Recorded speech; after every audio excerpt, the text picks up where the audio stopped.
Magandang araw mga bata! Maligayang pagdating sa ating klase sa Music 2. Ako nga pala si Teacher Lady at ako ang magiging guro ninyo sa asignaturang ito. Pagkatapos ng talakayan, 85% kasanayan, ang mga mag-aaral ay inaasahang matutukoy ang pagkakaiba ng sound at silence gamit ang mga nota, nakakatugon at nauugnay ang angkop ng nota gamit ang mga kamay sa pamamagitan ng visual images at nabibigyang halaga ang pagkatuto ng sound at silence sa pang-araw-araw na gawain. Mga bata, gusto niyo ba ng gawain? Ngayon, kung gusto ninyo ng gawain, narito at pagmasdan ninyo ang mga larawan na aking ipapakita.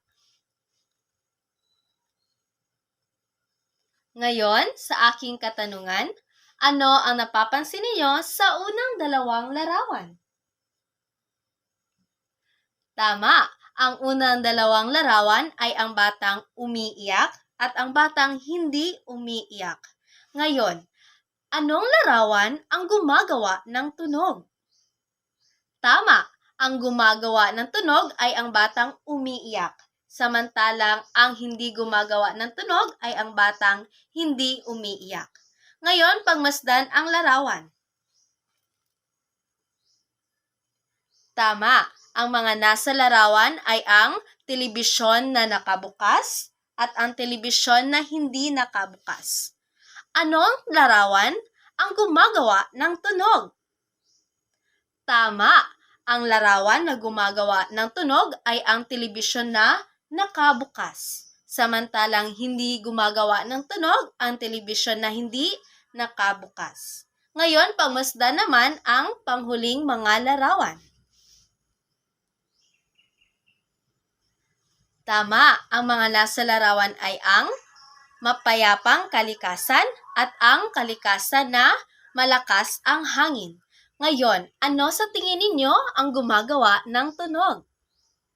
Tama, ang gumagawa ng tunog ay ang panahon na malakas ang hangin, samantalang walang tunog naman ang payapang kalikasan.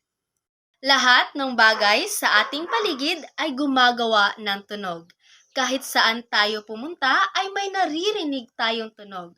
Ang mga tunog ay maaaring galing sa bagay, sasakyan, hayop, tao, at maging sa kalikasan.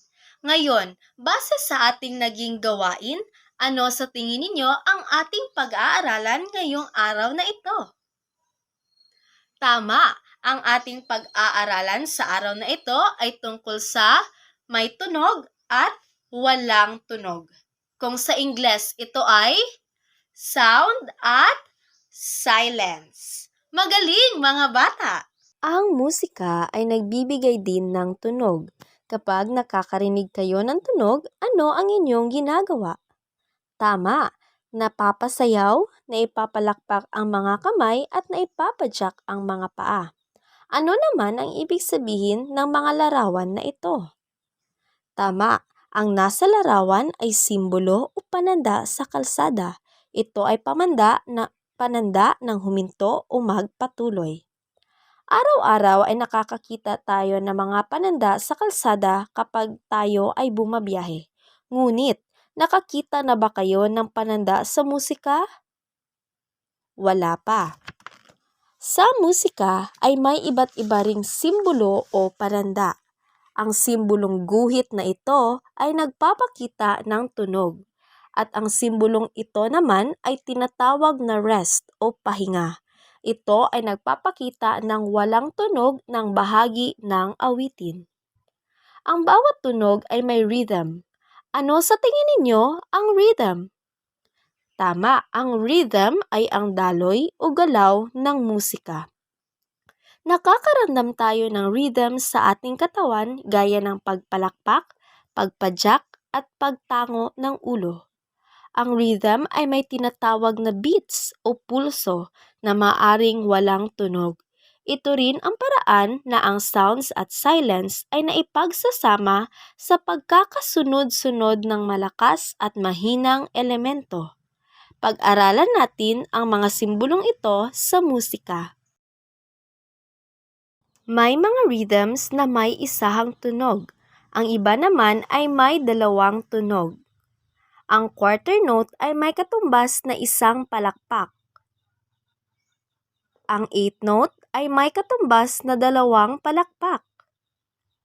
Ang rest ay nagsasabi na tahimik o walang tunog at may katumbas na pagbuka ng palad. Ang quarter note ay may mahabang palakpak.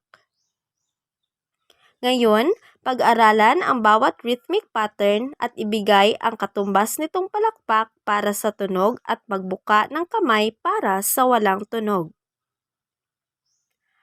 Ano ang sagot sa rhythmic pattern na ito? Tama, 5 palakpak at may isang pagbukas ng palad.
Maraming salamat sa pakikinig. Hanggang sa muli mga bata!